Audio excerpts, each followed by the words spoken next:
सभी को जय श्री राम। पिछले कई दिनों से देश में एक मुद्दा हाईलाइट करने का बहुत प्रयास जो सनातन विरोधी लोग हैं वो कर रहे हैं। आपने देखा होगा पूज्य प्रेमानंद महाराज जी के प्रवचन से एक क्लिप निकालकर देश का माहौल ख़राब करने का प्रयास किया जा रहा है और हम में से ही कुछ लोग जो है उनका समर्थन कर रहे हैं।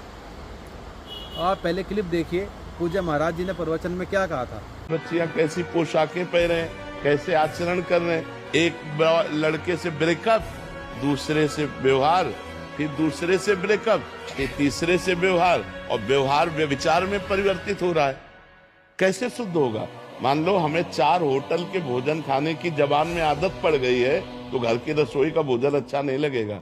जब 4 पुरुष से मिलने की आदत पड़ गई है तो एक पति को स्वीकार करने की हिम्मत उसमें नहीं रह जाएगी। ऐसे ही जब 4 लड़कियों से व्यभिचार करता है तो वो अपनी पत्नी से संतुष्ट नहीं रहेगा, उसे 4 से व्यभिचार करना पड़ेगा क्योंकि उसने आदत बना ली है। हमारी आदतें खराब हो रही। आपने देखा पूज्य महाराज जी ने प्रवचन में किसी एक पर्टिकुलर वर्ग के लिए कुछ नहीं कहा। उन्होंने महिलाओं के लिए भी कहा और पुरुषों के लिए भी कहा। और वेस्टर्न कल्चर में जो एक प्रथा है लिविंग रिलेशनशिप की, उसमें रहने का विरोध महाराज जी ने किया। मैं इस देश में रहने वाले 100 करोड़ हिंदुओं से पूछना चाहता हूँ कि महाराज जी ने क्या कहा, क्या गलत कहा इसमें।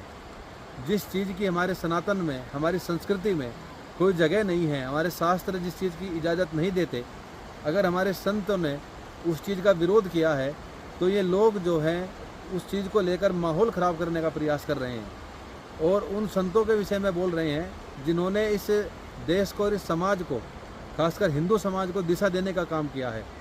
आज हजारों लाखों की तादाद में युवा प्रेमानंद महाराज को सुनते हैं और अपना जीवन जो है सही मार्ग पर लाने का काम कर रहे हैं।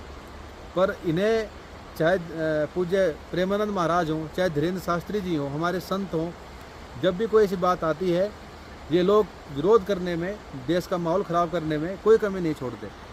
वहीं दूसरी ओर जब हमारी बहनें, अभी 2 साल पहले की घटना है, दिल्ली के अंदर श्रद्धा बहन के साथ क्या हुआ था, लव जिहाद का वो शिकार हुई थी और उनके शरीर के अंग जो हैं फ्रिज के अंदर मिले थे। उस टाइम पे ये जो सेकुलर लोग हैं उस टाइम पर कुछ नहीं बोलते, जो सनातन विरोधी लोग हैं। ये चीज़ हमें 100 करोड़ हिंदुओं को समझनी चाहिए कि बड़े आसानी से कोई भी हमारे देवी देवताओं का अपमान करता है, हमारे संतों का अपमान करता है। ये कब तक चलेगा?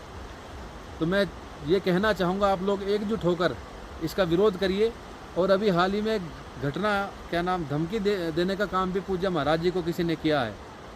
मैं इस वीडियो के माध्यम से कहना चाहूँगा, महाराज जी तक पहुँचने से पहले हजारों लाखों की तादाद में हम जैसे शिष्य उनके हैं जो मरने और मारने के लिए तैयार हैं।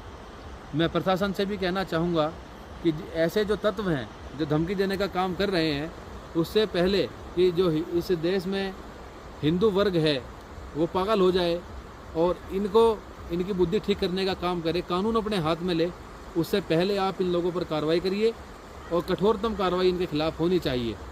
और एक बार पुनः मैं कहना चाहूँगा, इन लोगों को चिन्हित करिए जिन लोगों ने देश का माहौल इस विषय पर ख़राब करने का काम किया है। एक ऐसे संत के विषय में जिन्होंने एक समाज को नई दिशा देने का काम किया है। जो मीडिया चैनल इस तरह के हैं, जो इंस्टीट्यूट इस तरह के हैं, जो सोशल मीडिया हैंडल इस तरह के, उनको चिन्हित करिए। और हिंदुओं से मैं कहना चाहूँगा, उनका इकट्ठा होकर अपने अपने स्तर से उनका विरोध करिए और सनातन संस्कृति को बचाने के लिए, अपने संतों के, अपने देवी देवताओं के सम्मान को बचाने के लिए आप उनका विरोध करिए और एकजुट होकर कार्य करिए। जय हिंद, जय श्री राम।